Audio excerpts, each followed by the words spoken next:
Hello and welcome to the Monday Night Threesome with Kat, Janelle, and myself. And this week we're doing the drunk cast. We're getting plowed right now. We've got the sake right next to us, and Janelle has her whiskey, and we're good to go. Oh, don't tease me. I was gonna say, no, wait, actually I just have water. No, we're not going to do that until the weekend. I was You gonna pick a say it's a weekend, we'll school do it. night. Yeah. I gotta drive my kid to school in the morning. Oh, no, I'm sure that would make a sight. Me hungover rolling up in my mom car, just like, okay, Chris, I'll see you in the afternoon. The thing is I don't picture you being the type to get hungover unless you really partied hard. I just think you'd like even out to where it's like you might still be somewhat drunk, but you could handle it. I get sleepy. I know Yeah. that I have had when I've had too much because I get sick, but I know when I've had a good time is when I sleep 2 extra hours normally than I usually do. That's my hangover is I just kind of go comatose for about 10 hours. That's a good hangover. Yes, I'm actually happy about that. Like I said, I know when I've had way too much is when I woke up like with the ill tummy. I'm just like, oh God, I'm not going to drink for a week or two. Well, speaking of your story of your idea of rolling up to school in your mom car hungover, when I was in high school, there was one day my dad was dropping us off, and this was the ghetto school I went to, Okay. not the other one. And that's where all the bad stuff happened. And there was one car that's just sitting there, just not moving, right? And all these cars behind it are lining up. And finally, my dad lays on the horn, and the car pulls over, backs up, and there's this big ass black dude, and he just looks over, completely hungover. He says, "What are you doing blowing your horn at me this so early in the morning?" It rings under his eyes. He was definitely hungover. Wow. God. It looked like it was like that horn had completely ruined his life. No, I was wondering if you were gonna like say that it was like that short from the 70s where it's the three different stories of drunk adults, and you had the drunk mom picking up the kids from school and she like nearly sideswiped somebody. You remember the one I'm Yeah. talking about? Riff Tracks did this short that was all about how alcohol affects kids, but it's from the 70s, so it's like the Wild West where nobody gives a shit. It kind of made alcohol look like a lot of fun. It Yeah, really it didn't look did. like it was going to discourage anybody. Well, there's even one where like these kids just descend upon this house. The house suddenly becomes the party house. I think there may have been an older brother in there who really didn't give a shit, and the kids are just tearing up the living room, and they're like, "Hey, we found the liquor cabinet!" And they break into it and Well, just start chugging the bottles. And it's like, where's the bad Cat, here? Cat, I don't know about you, but I can say myself and most everyone I know actually had that happen to them. Did you ever actually have that happen to you? You okay? What school would my mom be sending me to in Inglewood that I would have friends come over to the house? Okay, yeah. Second, when we lived in Brea, no, we actually didn't do that. We had sugar. We didn't have alcohol, which was fine. And then in San Diego, uh no, it was much more fun watching everybody else get plowed on their parents' alcohol. No, my mother comes home from work and there's about 6 guys in the house with me with their guitars and bass guitar. They're rocking out, and my mom doesn't know it, but they're all drunk and Yeah, but your sister also invited people over at 2 a.m. and your parents didn't notice. they pretended not to notice. Oh. Wasn't your sister the one that had her own phone line and would call you at 2 a.m. shit Yes, faced? Oh my yes, she God. would. Yes. Okay. Brando, quick question for all three of you. If money wasn't an issue, should I go to college or a trade school? Well, that depends on what you want to do. I've done both. I highly recommend trade schools, but if what you're doing, college is better, go for it. At this day and age, I'd say trade school. Don't even bother with college. Well, it Yeah, depends on the trade college. school. I mean, unless Um, like you want to be a medical doctor or something, you Mhm. have to go to a specific university. Mhm. Trade school is way better in my opinion because I did both as well. and this is going to be a real sad thing to say, but in this day and age, if you wanted to be like a doctor, go to India, spend the 2 to 3 years to get your degree and come back. No, that's Yeah. very true. You don't get any woke shit. Also, trade schools, if there is a trade school for what you want to do, yes, definitely do that, because like 90% of your classes will be focused on your major. You won't be made to take bullshit classes. You'll learn things. Yeah, you'll learn Yeah. things. Victoria. I went to the Lose It app, and I think they changed because they have a regular for free, and then they do have a premium for pay. I've done both. But the for free, at least for my purposes, worked very well for the first couple of years. So, but I have done the pay, and I found it worth it. But not everybody does. So, What's Lose It, if you don't mind me asking? Lose It is this great app. Again, it's for free, but they also have a premium for pay version that helps you track your calories. But the great thing about it is they've got like every fast food restaurant, every frozen dinner, like everything over the counter they have in their system, so that all you have to do is either look it up or even scan barcodes, and it will put in the calories of you eating it into the system. And this way you can track how many calories you intake. You can put in your exercise, and it will track how many calories you burn. You can hook it up to a Fitbit, and it will read off the Fitbit how much calories you burn, even just walking around your house. It's a great tool for losing weight and counting calories. I used it for years, but honestly, I finally had to get rid of it because I found that I was obsessing, and it was getting to the point where I was only intaking. So my gross caloric intake was only 500 to 600 calories a day. And then I was Oh. burning all of that off, and I was aiming for negatives. And I realized that's really unhealthy. No, Steve and I need something like that. Over the holidays between Thanksgiving and Christmas, we both gained 10 pounds each. Most of that was due to all the custom alcohol that I made, because people forget that alcohol will make you gain weight. And we drank a lot of traditional meat, Oh, but I also wow. Well, hey, baked at least a it was the shit good ton. stuff. Oh my God, Steve and I wouldn't have made it through the holidays without it. We were shit-faced for 3/4 of the month of December. I'm not joking. It was beautiful. But then we both were talking about how we couldn't, we could buckle our pants, but it was very uncomfortable. So yeah, we're trying to get back on the horse, so to speak. We've done keto for like a week now, so we're starting to see a difference. But holy shit, I can't believe that we gained 10 pounds between Thanksgiving and Christmas. Oh, wow. Yeah. Well, like I said, you don't realize, honestly, when it's good alcohol, you don't think about it, and you're drinking it every night and having a blast. And then you're like, oh shit, I'm drinking converted sugar. So I'm Yeah. just intaking a bunch of sugar, but you don't think about it. So yeah, that was a lesson learned. Well, your brain thinks rubbing alcohol, that can't be fattening. Well, not that your mead was rubbing alcohol, but it's just it doesn't compute. no, I think the only alcohols that you can drink that will not give you as much of a problem weight gain wise is vodka and bourbon, because the starches and grains have been so filtered out of it that I don't think there's much sugar in it. But I agree with the bourbon. How about Everclear?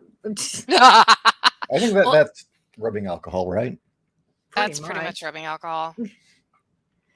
It just won't make you quite as blind. Just don't light a cigarette after drinking it. Oh my God. There's spontaneous human combustion right there. Everclear. Daniel says that he has become death. Well, it's good to have goals. I encourage that. He also says that Alec Baldwin's brother in Full Metal Jacket. No. Do not disgrace Adam Baldwin with that. Adam Baldwin, it says here, is distantly related to the Baldwin brothers. And that very distantly, which would explain why he's not a mutant. Is he like a half brother? No, he's distantly related. Oh, okay. Like cousins of cousins. Oh, wow. Okay. I think he's also a conservative. Oh, big time. Yeah. He was part of Gamergate. That's right. I always liked him because he was one of the few celebrities that would just go to the bars in town during Comic-Con and just drink with the fans. He'd like bar hop to different bars and hang out with fans. I was like, you don't see people do that anymore. He was really humble. Yeah. That's so cool. Yeah, I wish I could have spotted him at one of them, but I didn't go bar hopping that much at Comic-Con. That's Uh, okay. We've been to bars during Comic-Con. It's not fun. We did it once. We got free VIP tickets to Funimation's like Oh. BarCon. And this is before Funimation really went off the rails. And it was cool. But then like all the cosplayer girls were coming in and shaking their ass. And Steve and I are, like we're a mom and a dad hanging out there. Like we really don't fit in with this crowd. So we drank our free drinks and bailed. Well, wait. Were they good-looking cosplay girls? Oh no, these were hot cosplay girls, but they were like shaking their ass on all the older voice actors. Oh, And okay. so that's one Yeah. reason I'm like, dude, all the people throwing Vic Mignogna under the bus need to shut the fuck up. Yeah. Period. Yeah. But they were like, this really isn't our scene at this point. So like I said, we just chugged our alcohol and we took a walk around downtown. And it was great because we were drunk around downtown when downtown didn't suck. I miss those days. Me too. I really do. William, my friends got their copies of World War Kaiju. I gave them for Christmas, and they seemed to like it, especially the older one. Nice. Excellent. Well, thank you for introducing them to my work, William. I deeply appreciate it. Oh shit, that's right. I forgot to tell you. Steve finally read Scars. Oh, what do you think? He loved it. I think his favorite line was "Cats are ass, they can eat mountain of dicks." He started laughing. He thought that was great. I was sitting next to him because I was reading a book too, and I kept hearing these snickers, and I'd look up. I was like, "Oh, Max must be talking." No, he really, really liked it. So he wanted me to let you guys know that he finally got around to reading it, and he enjoyed it. Oh, cool. Well, I thank him again. Same for giving my work a try, and I'm glad he enjoyed it. Well, I guess he's going to tackle the Titanium Rain audiobook next. Oh, cool. Oh. So. Well, just a bit of info. I'm going to probably give it another couple weeks, and if I do not hear back from Sarah Hoyt, I'm just going to publish the damn book. So I'm going to need all my proofreaders to, I guess, give Boobs of Steel one last look before it goes into publication. And also because it demanded it be written, the other day I spent an hour and wrote a little bit of My Friend Star Shriek. Cannot wait. Oh shit. And that sounds amazing. It came because I suddenly got the right voice for it, because that was the thing that was really holding the story up, was how would I tell it? It needed a framing convention that made it work, because otherwise it'd be really damn dark. And, because of the season, it just occurred to me, I'll write it the way A Christmas Story is narrated. Oh my God, that will be brilliant. Like in the style of Gene Shepherd? Yes. Because that's one of the best, A Christmas Story is one of the best narratives I've ever heard. I mean, that's why that movie never gets old. Mm-hmm. And yeah, so I listened to a bunch of Gene Shepherd stories and monologues. It's like, okay, I know exactly how to tell this now. All right, I can't wait. I'm actually very excited. And I have now, since the holidays are over, I can start proofreading again. So send it my way. Okay. Awesome. Yes, I actually, like I said, after the holidays and the science project, the science week was over, I have free time. Holy shit, I don't know what to do with myself, except chores. When will he find out what his grade was for his science fair project? Probably next week. So everybody, my son did a science project this week. I'm very proud of him. He did the life cycle of stars and he got to present today, and apparently it went very well. Yay! Yes, so I'm Excellent. bragging. Yes, I'm bragging. No, I'm excited for him. I mean, this is just so cool. I get to, Live vicariously. I get to live vicariously through you and your son. Well, I'm not having any little ones of my own, so Rats just aren't going to do science fair projects. they can be part of science. Well, I science take that project, back. yeah. The really smart ones do conduct their own little experiments, but But nothing you could write. I don't know. They do experiments on how gravity works. That's what I was getting to. Is they seem to have that phase, if they're really smart, where they'll start taking objects and carrying it to the highest point and hurling them off to hear what it sounds like when it hits the ground. That's awesome. And they really enjoy doing that. Yeah. Okay. Owen, greetings all. I made my first political satire called Needleman. You can find it on my Twitter and Instagram. Awesome. Does he look like Brandon? I gotta say, Owen's been busy on Instagram. I don't really hit up Twitter that much anymore, but I gotta say, people go check out his account because he's busting stuff out and it's looking really good. And I want to encourage him. Yeah, no, Owen's stuff has been looking really good. And I'm sorry, Owen, I haven't commented much. I've been going through shit. But 2 deaths in the family will I keep was you gonna busy. say, you've got legit reasons. Yeah. 2 deaths in the family, and then a pipe kept bursting. Yeah. Oh, Jesus. Like when it rains, it pours, that kind of thing. Yeah, our water main popped twice. Oh, twice? I remember you talked about it last week, but it happened again? 2 days later. It did 2 days later. Now, luckily, it was under warranty, and the company was really good. They were out in a flash, and they fixed it. Just no questions asked. Just, it's like, okay, it's fixed, done. But still, it was like, I don't need this. Oh, and I just made you a moderator, so go right ahead and post that link to Instagram so everyone can see it. Yeah. Tweldy. Sorry, I'm trying to pronounce it correctly. Tweldy. I'm trying to pronounce it correctly. India is a shithole, bro. One of my best friends was found dead for a week there when he went to study. Oh, fuck. I didn't say it was a nice place. I just said you'd get a medical degree very quickly. I mean, Indian culture itself, and fuck it at this point. I'm probably so throttled to hell on this channel. I have nothing to worry about. For whatever reason, Indian culture, with maybe the exception of the Brahmins, can't help but trash neighborhoods. Even in Singapore, where littering can get you thrown in prison, the Little India part of Singapore is a complete shithole. And in fact, encouraging people to not litter or shit on the streets will encourage them to do it more. This is a severe problem. It really is. Even China can't seem to keep its India portions of the cities clean. Think about that. No, I don't know. The rural Chinese still shit in the street too when they come to the city. I mean, do you see the pictures of Disney Shanghai when it first opened? It showed people going into the planter box. It looked like San Francisco. Oh my God. They were just shitting. They were taking their little kids to shit on the ground. It was gross. That is suddenly disgusting. Reminded of a very low point in Knott's Berry Farm's history where we saw stuff like that. Yeah. Well, California's a third world country now. They did clean it up, though. They did clean up Knott's Berry Farm. Yeah.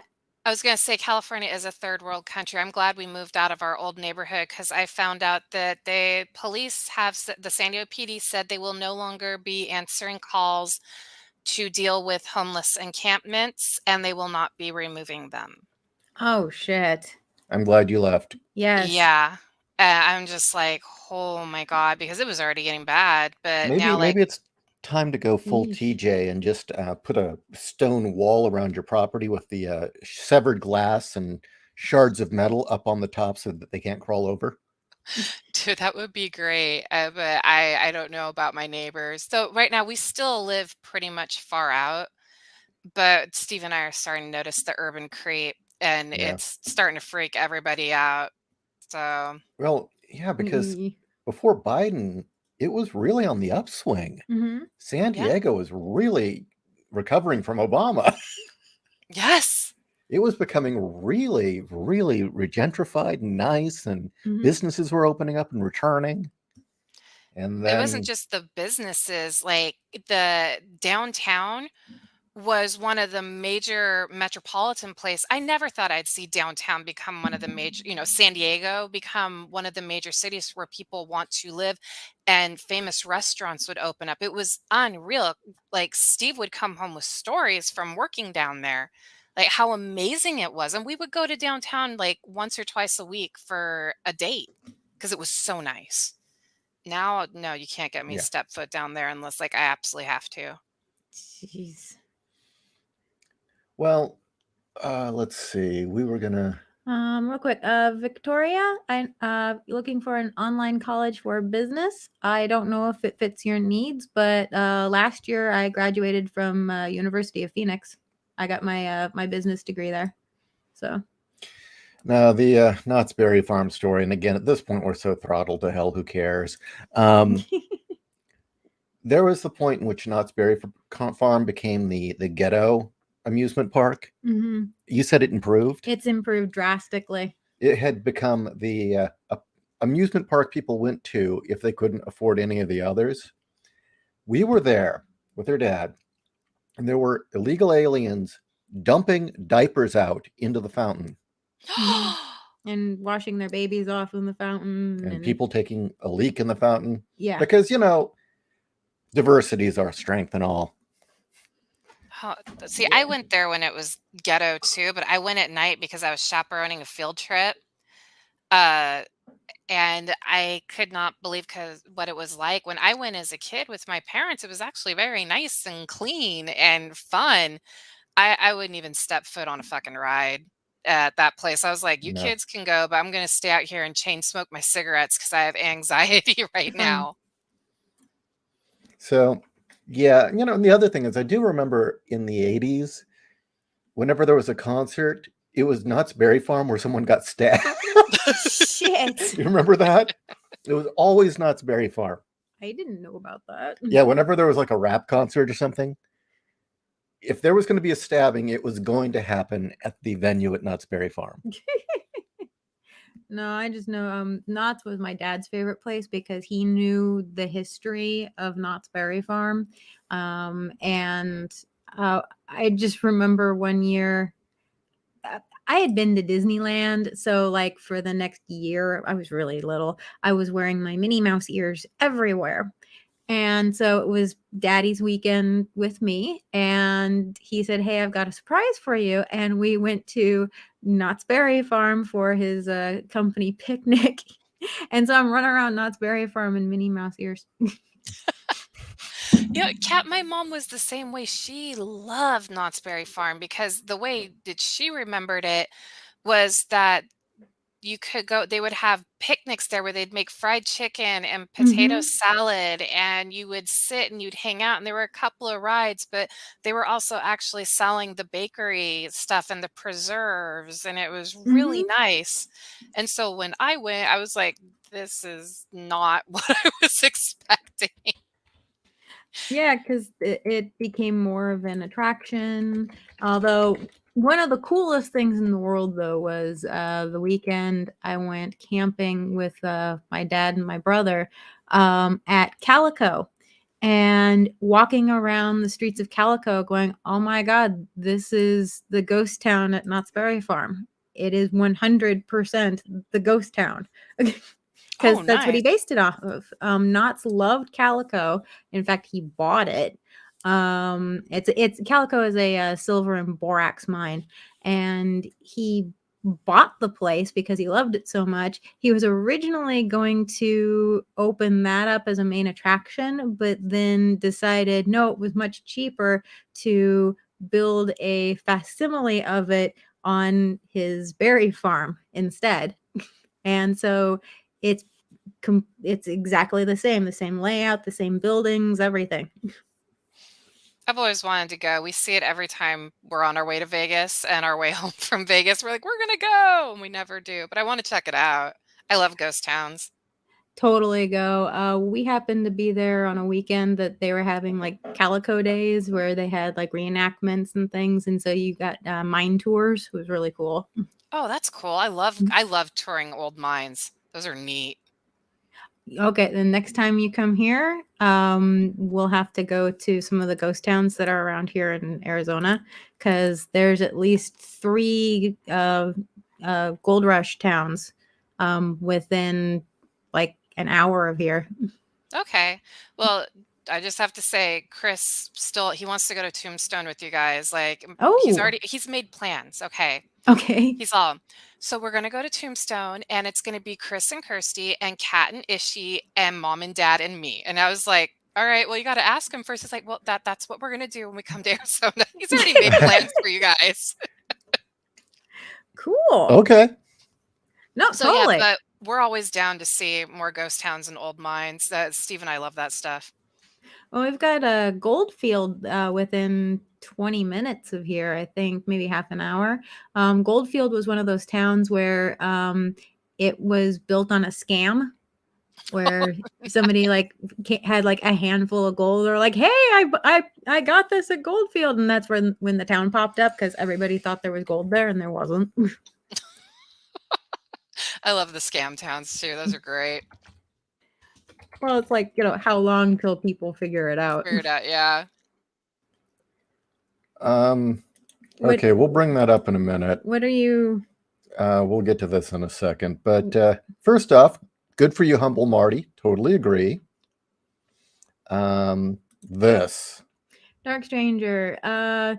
Just saw the trailer for the Fresh Prince series. Not a comedy, and just a show like Empire and that one on Stars. Truly sad.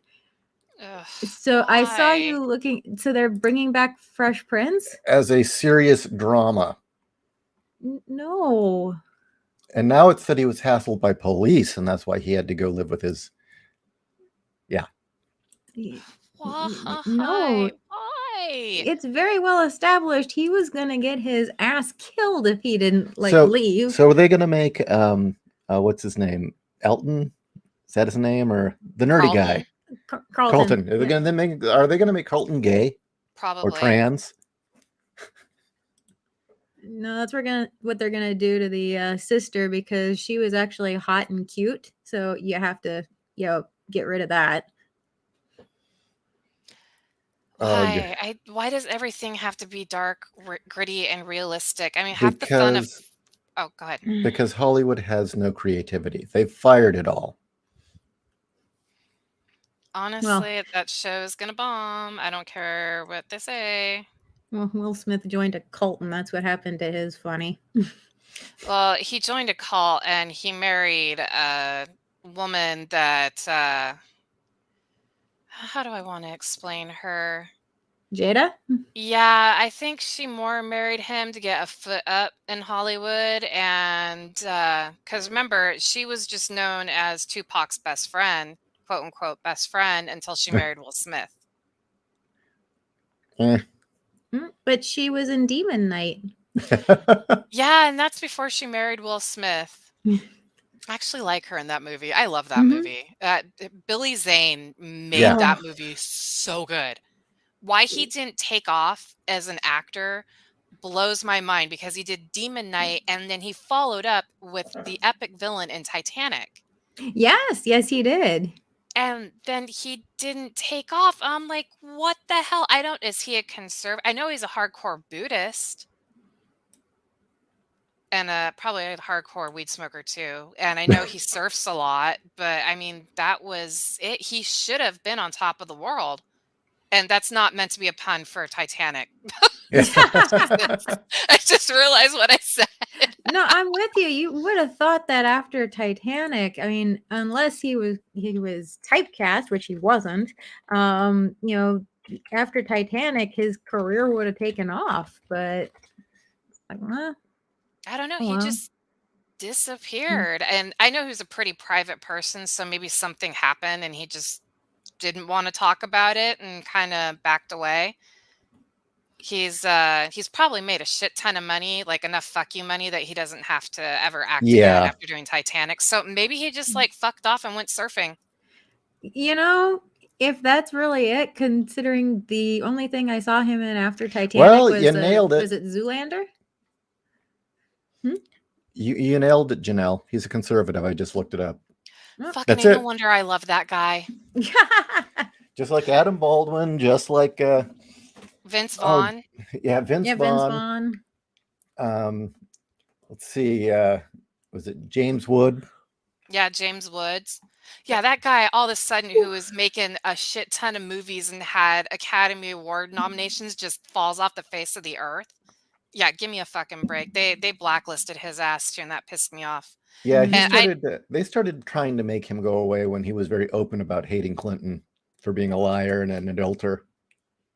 well, good for him. And you know what? That was at the height of his career too.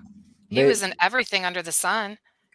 he was asked once, well, you play all these villains. How do you do it so well? And he said, well, I try to picture someone that views themselves as the hero, but is really just a terrible, terrible lying individual like our president. Oh shit! I love James Woods. Ouch. And he's a womanizer, a liar, he cheats, he steals, but he still thinks he's a great guy. I mean, he'll do anything to get ahead. It's like, damn. Wow. And like I said, that was at the peak of his career Yeah. too. Like you couldn't spit without hitting something that James Woods was in. Then there's Clint Eastwood. He Yeah. has so much gravitas that him being a conservative was overridden by the fact that he's just got so much fucking talent. They See, cannot get rid of him. well, that and he makes his own movies. Mhm. That is But no, true. Eastwood should get together with James Wood and Billy Zane and make a Western.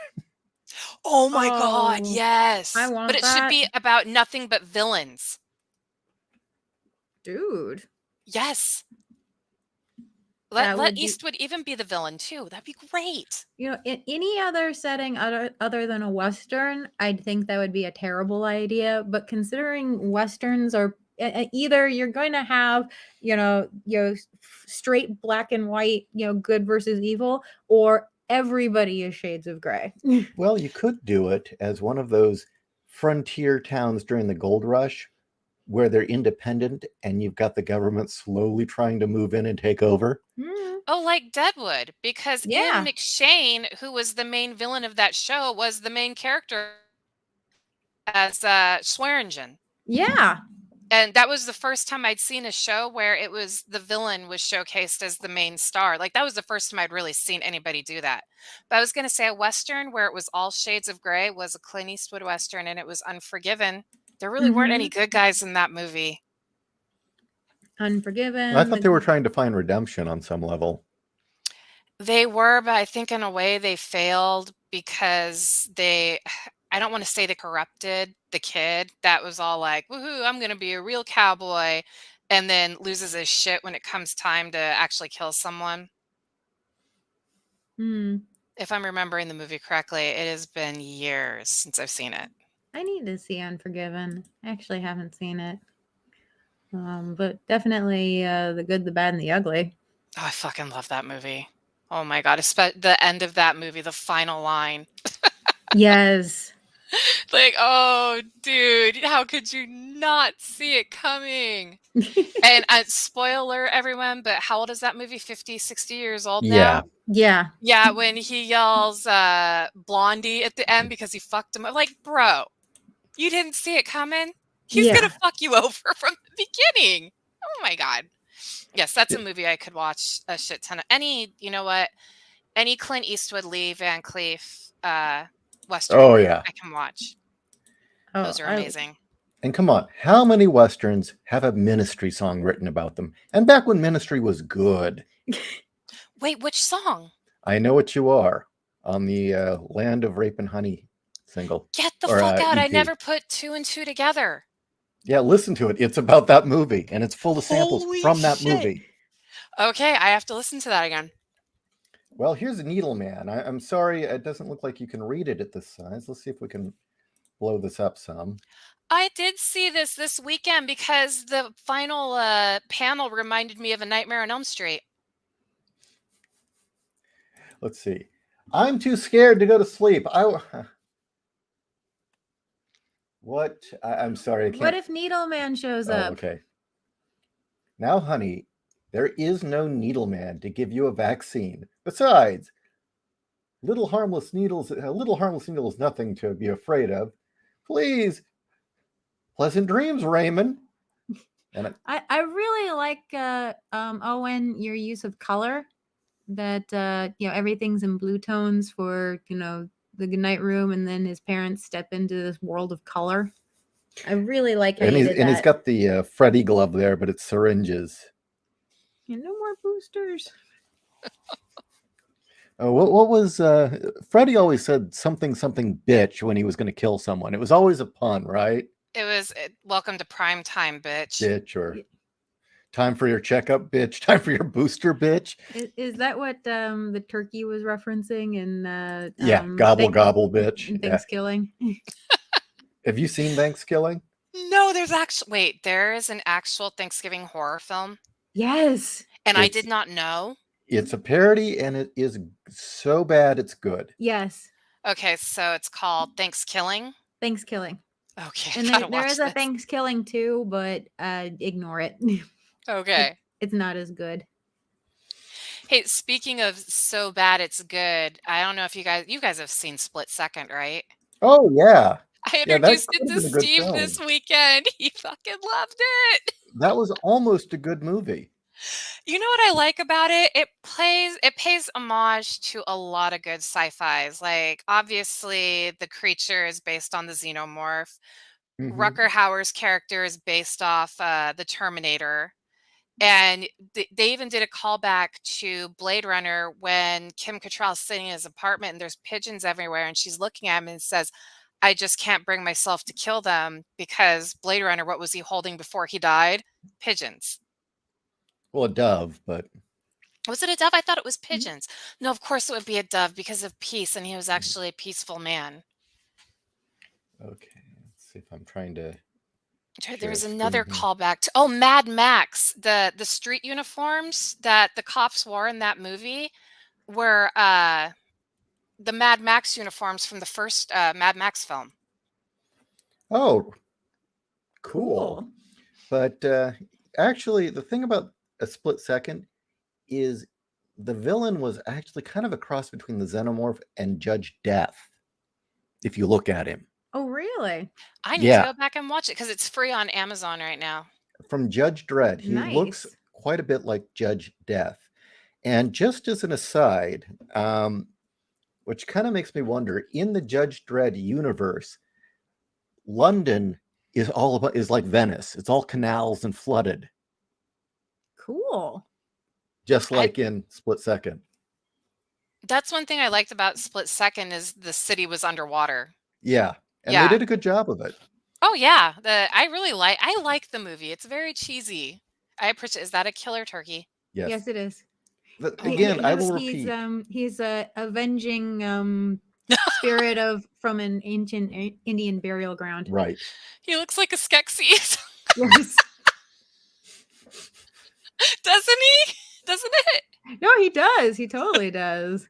Oh God, this is great. It is. We need to find out a way to kill this turkey. Well, my dad has a lot of books. Maybe he has a book on how to stop or kill a turkey. Oh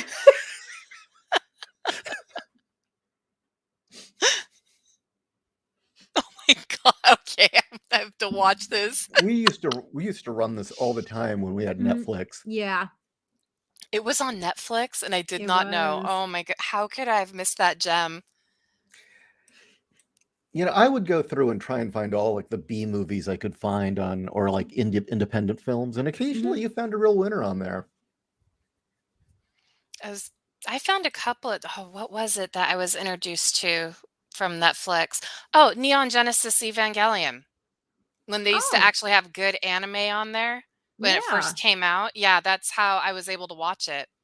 And this is back when they would send you the discs in the mail. Oh wow. God, that was forever ago. Redneck, I do need to ask others who could be in the know what prompted South Park's jerkin it in San Diego bit. Okay, do you remember the whole thing where suddenly everywhere there were posters about Coney, the African dictator? Oh yeah, Coney 2012. Mm-hmm.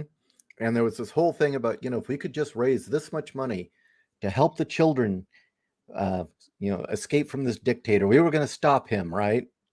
And it was a scam. It was a complete scam. Mm-hmm. But the weird thing was, I was gonna say, didn't the guy lose his mind and run around PB naked? well, yeah, that's the thing.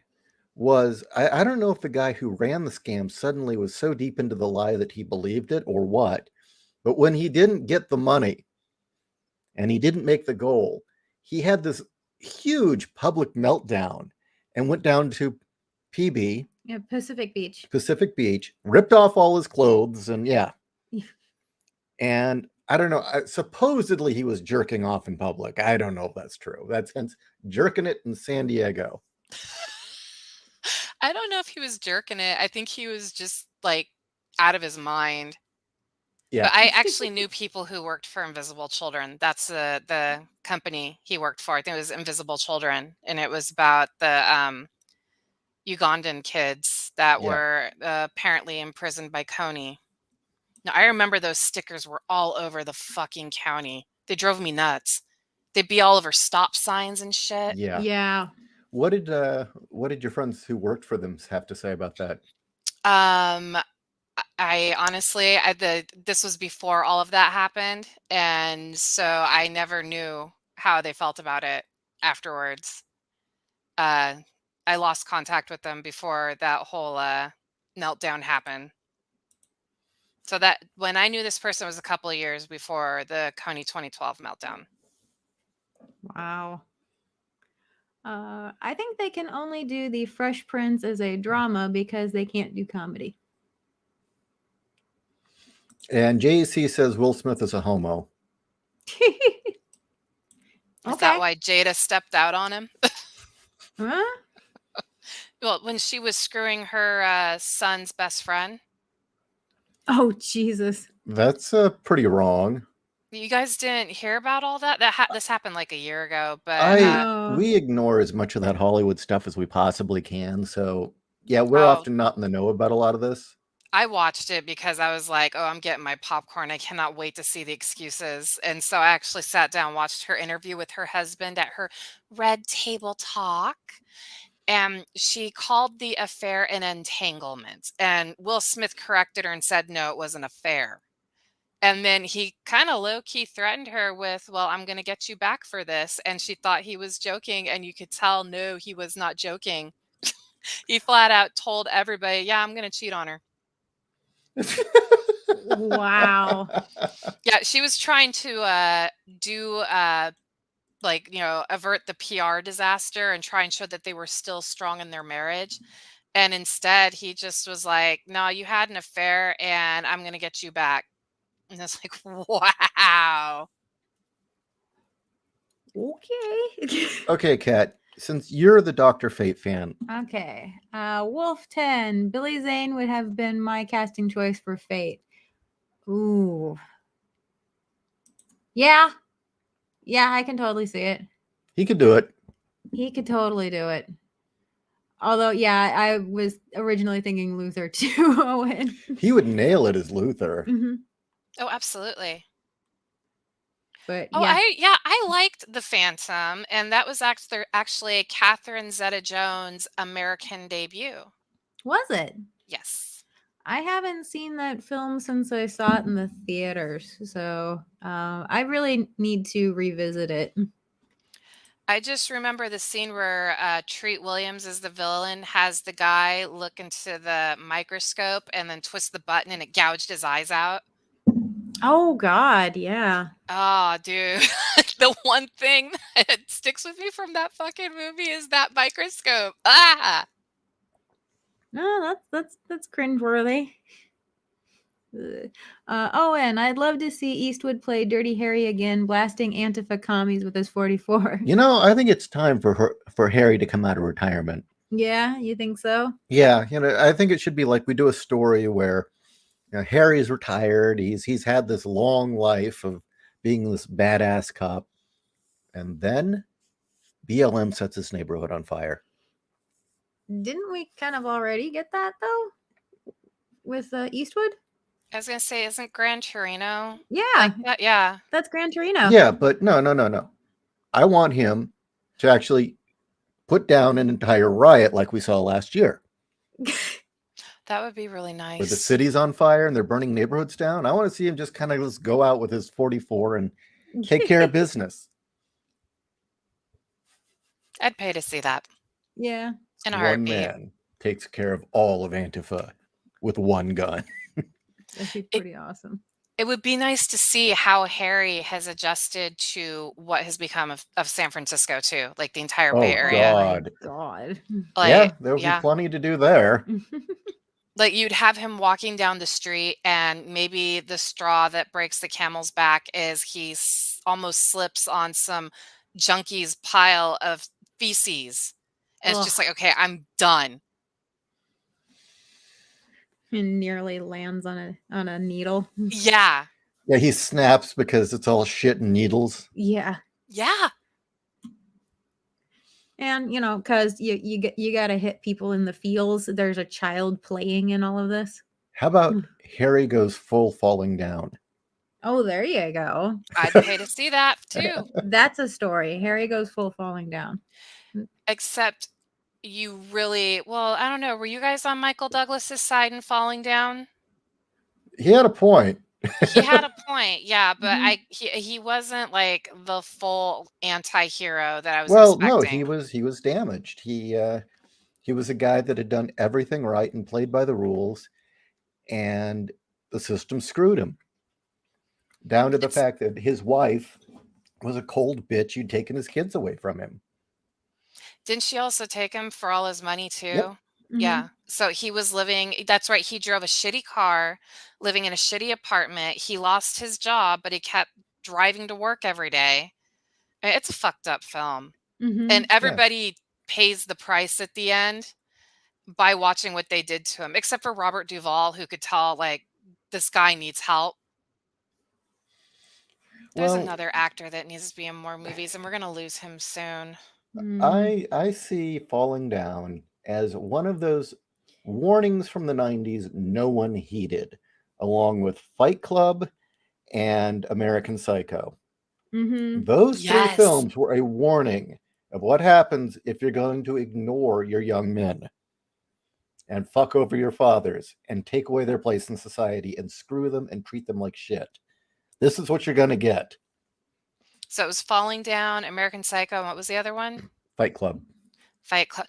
Yeah, we've already, Fight Club's here, man. Antifa Mhm. was trying to be Fight Club.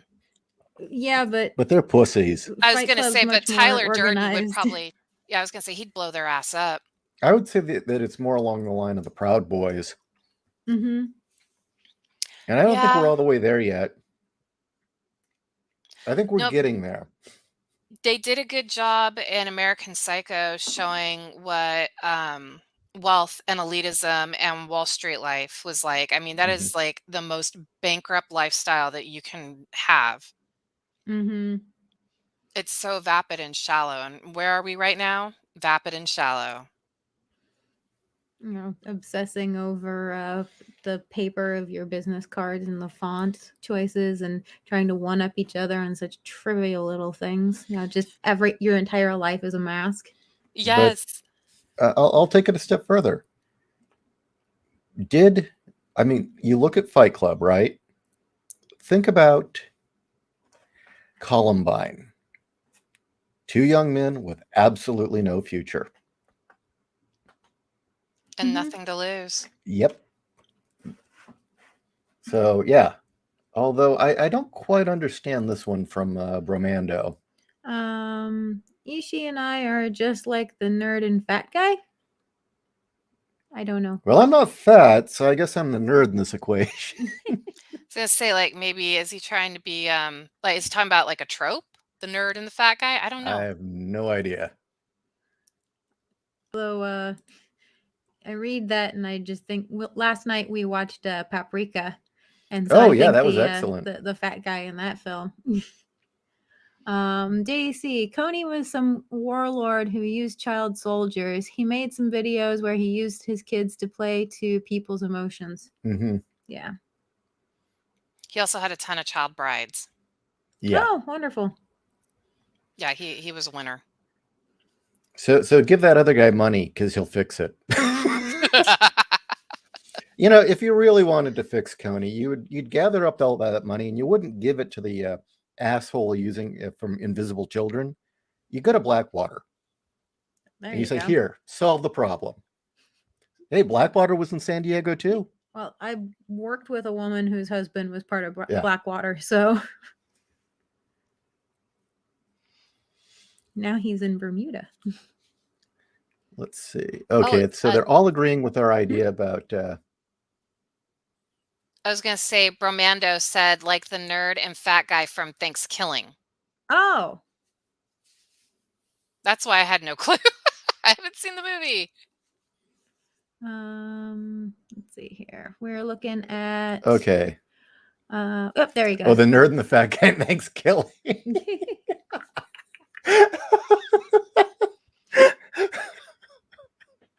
Okay, see, there's a scene where the fat guy gets killed, and there's this really, really soppy song that starts playing, and it's the nerdy guy remembering all the great moments with the fat guy, but it's all things that happened like 10 minutes prior. Yeah. Oh shit. Oh, my Billy, my best friend. Although I think it was also spliced with the scenes of them frolicking together in a leafy glade. Yeah, and then him getting murdered horribly. Yes. Billy, what happened? You're my best friend. You got killed by a turkey. Yeah. This movie kind of sounds like, oh, what was it? The movie with Tyler Labine and Alan Tudyk that mocked hillbilly horror movies. Do you guys know what I'm talking about? No. It's like Tucker and Dale versus the. Oh, that, Oh. Yeah. Because they were this both. is far more bizarre than that. Okay.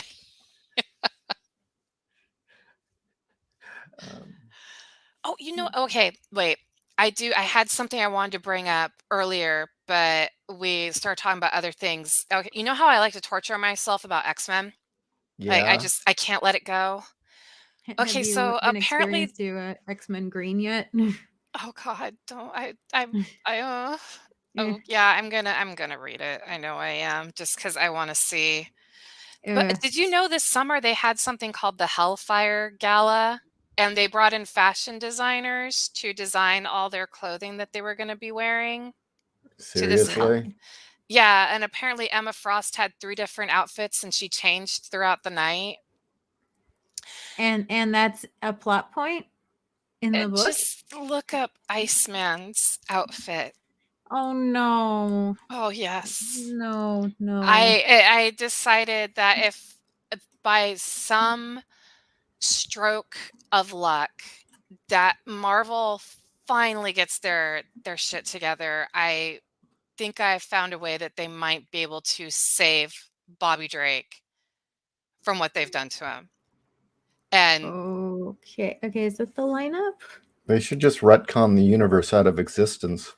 well, I was actually thinking one way they could retcon it is the X-Men have fucked with time so much that they've broken time, and they have to basically truncate everything to the end, the end. Are you looking at it? I'm looking at something. I'm seeing people cosplaying as Bayonetta. Oh, his outfit kind of looks like Bayonetta. You know. Oh God! Wait, he's not in the purple kimono, is he? No, that's Psylocke. Right here. Okay, that's it. Oh my! Can you get? Oh Lord! Now do you see how I wanted to bring this up? Okay, I I'm was just gonna say devastated. Do you remember No. back in the 80s, Janelle, Fuck, whenever who's packing shit? it looks like Mr. Sinister, but I think it's Colossus. That's a late Christmas package there. He looks more like Mr. Sinister. Yeah, it does look like Sinister, But here's Sinister back here. okay. So I guess that's So supposed to be Sinister- Colossus. Well, Sinister looks the same. What the fuck? So no, but you remember back in the 80s how whenever girls would want to get in on comics or D&D, there'd always be the first reaction, no, you'll just want to make it about fashion and boys and dating, and we don't want you in here, was always the claim. Yeah. Well, here we are. Congratulations, girls. You proved us right. Well, how much of this is about food? Yeah. Food and clothes. How much of this is about food? Do you want to know what the whole Hellfire Gala was about? It was the X-Men and all the mutants of the world announcing that they were the rulers of the solar system and humans were no longer allowed to leave the planet. And that Storm was basically the ruler of the galaxy, or the like prime minister of the galaxy. And Who wrote so this? the aliens, what? Who wrote this? Jordan Hickman and Jason Aaron and a bunch of other fuckwads. So really, Storm's being puppeted by Professor X, right? Because he's a dick like that, but I wouldn't put it past him. I actually do think Jordan Hickman has. Maybe I am just having. Oh, I don't know. Oh, here we go. This is the problem. Jerry Duggan. Oh, there's the problem. Same guy that did X-Men Green. This guy writes like a teenage girl, thinks like a teenage girl. Actually, when I saw that his name is spelled with a G instead of a J, I wondered if it was a female. Yeah, just another spoiled rich Manhattanite kid who got bought into a position. I mean, his resume basically includes doing lots of writing about other people's shows. This is what happens when you want to be Joel Schumacher, but you don't have the talent. yeah, pretty much. So you saw? Did you see the Iceman costume I was talking about? Yes, the costume fucking platforms and a skirt. He looks. They based him off that one Broadway actor who is very flamboyant, and he's very well known for wearing dresses to all the award shows. And he's the one that was singing with Steven Stiles during the DNC when Biden was gonna be elected. They sang "Stop." What's that fucking war song? But yeah, and everything was in the color of Antifa, including the American flag. So it was black and red. Oh, fascist. Good. Yeah. So they styled him after him. And I'm like, apparently they've just completely retconned Bobby Drake, because I remember Bobby Drake was madly in love with Lorna Dane. And when he realized he wasn't going to be with Lorna Dane, it took him a long time to get over her. But then he fell madly in love with Opal Tanaka. But then he couldn't be with her because she was the daughter of one of the triad leaders. And I don't know if you guys remember when he had to travel to wait, a Japanese woman with the triad? Are you shitting me? Oh, well, I'm sorry. No, I'm sorry. Her parents were Yakuza, but they wanted to have her marry a triad man so they could kind of like bring the families together and get a big power base against Madripoor. Because even Mariko Yoshida was in this storyline. I think this is the one that got her killed. When she had to take the poison and Wolverine had to kill her to put her out of her misery. It was that storyline. And Bobby went to Japan knowing that, he was not Wolverine, but he loved this woman so much. He would do anything, include fight the fucking Yakuza and triads to get his woman back. And you're telling me he's gay? Yeah. The one thing I can think of that they could rewrite this, because I'm going to say this right now, I have no problem with gay characters, but that, in my opinion, is a slap in the face. Instead of actually using a character who is already gay or bringing in a new one, you just retcon somebody. Well, like, that's insulting. Well, no. See, it's just showing that they really do believe in conversion therapy. That's, Mhm. you know what? I was thinking it was reverse. That's what I was going to say. Jean Grey so believed that Bobby Drake was gay that she psychically lobotomized him into thinking that he was gay. Because that's how she's the one that outed him when they brought in the teenage X-Men from the past. Jeez. Yep. Neostar. The X-Men essentially became everything Senator Kelly warned about. Yeah, and the Hellfire Club were the villains. Yeah. And But I suppose if you're a woke millennial or a Zoomer, I suppose the villains are the good guys now. well, Kitty Pryde is besties with Emma Frost now, her fucking Yep. arch enemy. God. The woman she wants to kill. Yeah, the woman that she's always wanted to The kill. woman she And hates more than anybody else. They're besties. yeah, they're besties now. And they own a pirate company called the Hellfire Trading Company.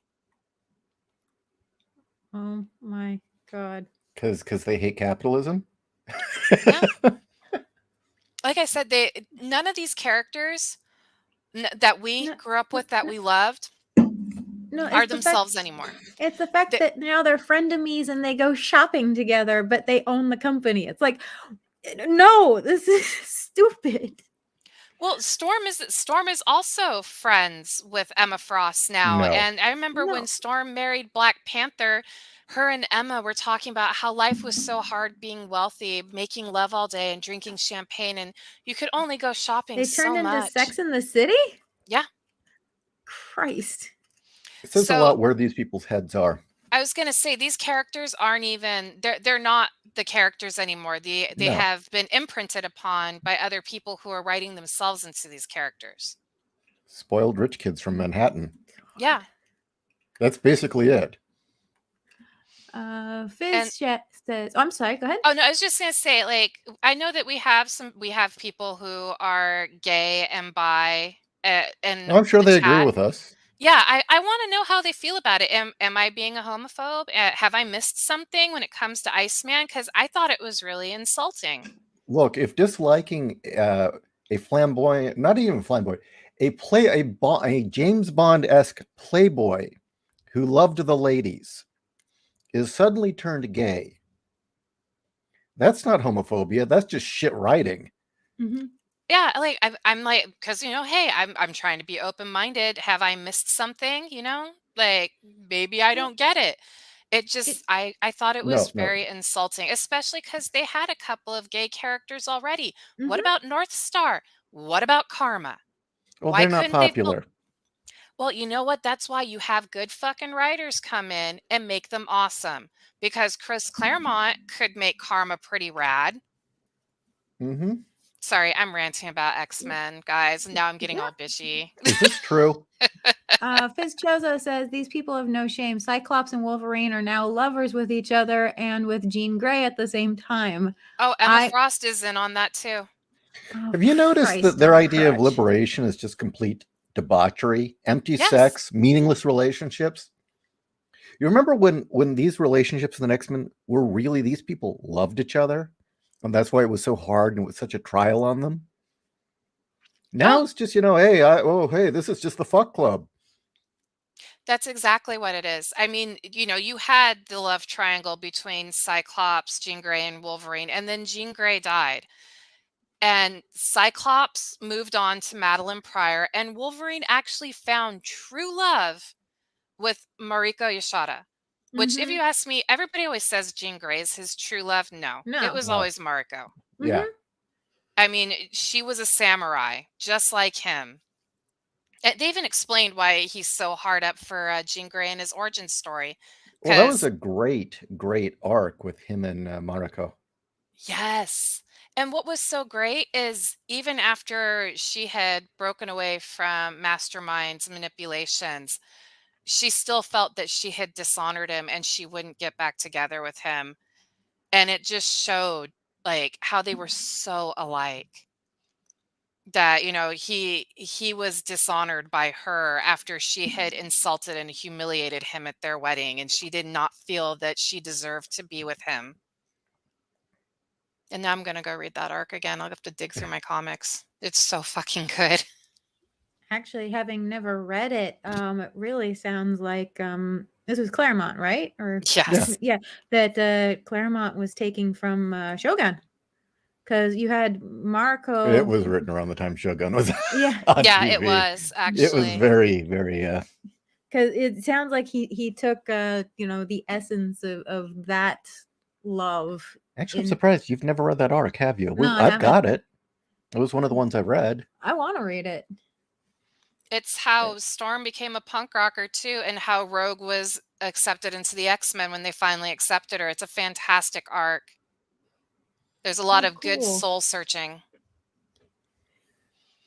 See, Claremont was so good, and these were characters. These were, people you wanted to follow and you wanted to hate, and you loved every second of it.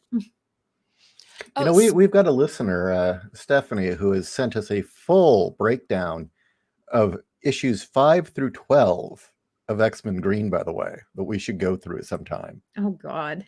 Oh shit. Seriously, I should send you the PDF and we should all go through it. Okay, I've been I'm meaning down. to get to this. I will gladly rant against today's X-Men because it is an abortion. It's not even an abomination. It needs to be aborted. Well, you remember that was how this show started, is you and I were like, let's talk about the X-Men. Yeah.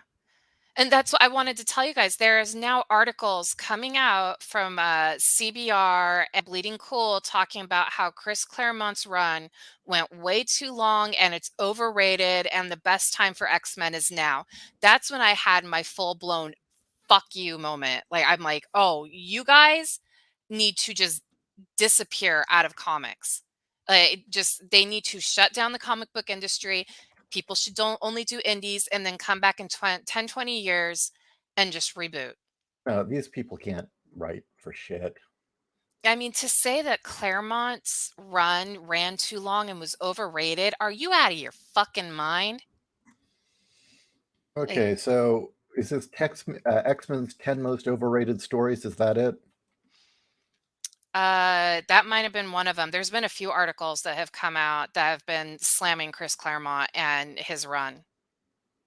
Because people have been saying, yeah, this is the shittiest run yet. Let's go back to Claremont. Oh God. Oh, Muckrack. There's people keeping track of how many shitty articles this guy's written. Oh, nice. It's just God. I don't know. These people suck. Okay, there's no other way to put it. They absolutely suck. They're living in the shadow of better writers who were groundbreaking and really did revolutionize. It's been recorded, JW. Yes, it has been recorded. Did it? Oh, Yep. how did you drink a lot of sake I to wish. do it? We should try that sometime.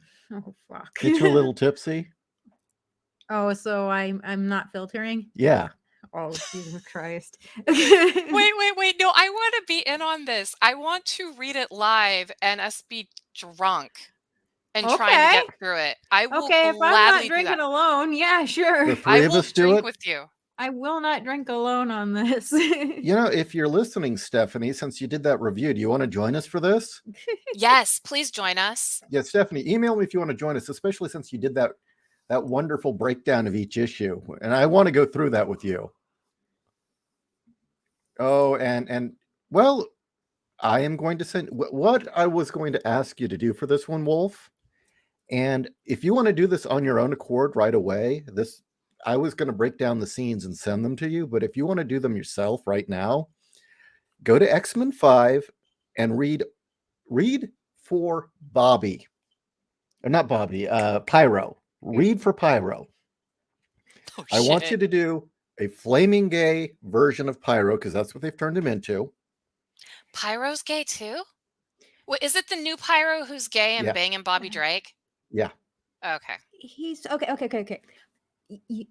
This is one of those things where the ludicrousness of it boggles my mind. Not the little girl throws a shit fit and shanks some poor shop owner because she's butthurt about the turtles. No. It's Pyro singing. Crap. What's the song? Just want to check to see what condition my condition's No, in. no, the other one. The other song. Ring of Fire. Yeah, singing Ring of Fire Oh my god. while strumming it on a tree. So, because they've turned a tree into a living guitar. So Pyro is singing Ring of Fire on a tree. Oh my god. And the tree is perfectly fine with him doing Well, this. yeah, it's a happy living tree with a big smile. Yeah, it has a freaking smile on it like a Disney cartoon. I never thought I'd say this. I hate the X-Men. I Yes. hate it. Well, it's not the X-Men. That's the No, thing. no, it's not the X-Men. It's the it's ugh. Although I do have to say, I swear the artist is self-aware. I swear the artist is just getting a paycheck, because there is the most beautiful picture of Wolverine giving this shit-tard kid, this look like he just smelled the worst fart in the world.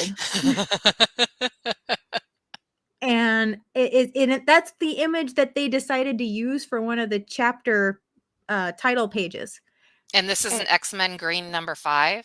Yeah. Yeah, and I swear the artist at least is self-aware and is just getting a paycheck. I ripped on the art on some of it, but really on thinking back, I think the artist is just collecting a check. The other one I would like you to read for Wolf is there's a scene of Xavier plugged into Cerebro. I want you to read for him. Do whatever voice you want. Seriously, whatever voice you want. Oh shit. Okay, I'm gonna go on to Comixology tonight and buy all of them. Why? I'll just give you the bootleg. Oh, okay. No, it fell off the Yeah, truck. yeah, it fell off a truck. It was bizarre. I know it's a digital file, but we went outside and there it was. It fell off a truck. Yeah. Holy shit, this is great. Oh my god. Oh, if I read this, I'm probably gonna call you during the week and just start ranting my brains out, guys. And the bad is where? Okay, I'm warning you now. You might get a phone call. What the fuck is going on? That'll be fine. I thoroughly agree with you, Connor. After Claremont left, the X-Men ended for me. It doesn't exist after that. They have brought him back. The Omega Red storyline was okay, but they brought John Byrne in to write it, so of course it was going to be okay. But yeah, it kind of just stopped after that. I mean, Magneto coming back as evil, fuck that. No, that was so bull, especially after the Savage Land arc. That makes no sense. Jim Lee wanted to have his own bad guy moment. He thought he could write X-Men better, and he even said so himself. But Claremont is back, though I'm very scared because I know he's going to be hamstrung by Marvel. They have given him the Gambit series. Now, if it was A 20 character years he has ago, no love for. yeah, a character that he got pissed off that Jim Lee changed up. So Yeah, it's not his character. Jim Lee completely ruined him. yeah, because he was supposed to be the clone of Mr. Sinister, which Yeah. Claremont, if you read X-Men: The End, you find out he was the clone of Mr. Sinister and the third Summers brother the whole time, which everybody had been guessing for years. Yeah. Yeah. So, but they had to retcon that. Oh my god! And they introduced that dumb fucking character Vulcan. Reformed Magneto was brilliant. Well, Having him go back to evil sucked. You watched the Claremont's X-Men. Yeah. Yeah. The whole plan was for Xavier to die, and Magneto's redemption arc was to become the new leader of the X-Men. I thought that was brilliant. Though I do have to admit, I like the fact that Xavier didn't die, but he went off to live his life with Lilandra in outer space and be a Starjammer. I thought that was cool. Yeah, the thing about that, Wolf, is that Malcolm X has my respect because when he saw he was wrong, he was man enough to stand up and say, well, I was wrong about a lot of things and I'm still figuring it out. And that was the moment they all turned on him. Because on the left, you can't do that. And they killed him for it. Yep. All right. So we're going on an hour and 15. Should we call it a night? Yeah, it's a school night. I could keep Okay. going on to X-Men forever, but it's a school night. So, you guys are all talking about how there's nothing but shit comics out there. Again, I am going to encourage you to read something good, and that means going over to Amazon right now and buying one of my titles. Seriously. You want a character, you want stories with a moral compass, true love that actually means something, relationships that build and form, and it's not just the fuck club? Try out Case File Arkham, seriously. And Simone's Law never comes into play. No. No, there's just hot chicks with big boobs Yep. Yeah. and Lovecraftian shenanigans. Yes. And giant monsters. I gotta say, I love the way that you portrayed Pikmin. Every time I go back and read it, I'm just like, yeah, Pikmin. Portrayed him as Nicholson. Yeah. Well, that he's got that smile and the eyebrows. It's just like, holy shit, you can see it. Well, in the layouts, yeah, I did all these pictures where I was just digging up different expressions from Nicholson and saying, okay, use this one, use this one. Let's see if I can. Do I have it? Oh, I need to pull out the files again where I have the side-by-sides, where I show the layout I did alongside the original or the finished art. You've seen those, right? No, I have not. Oh, sometime I need to show you them. I've made little side-by-side comparisons of the layouts I did with reference pictures, Hmm. and then the final draft by Patrick. No, I haven't seen any of those. I would love to see those.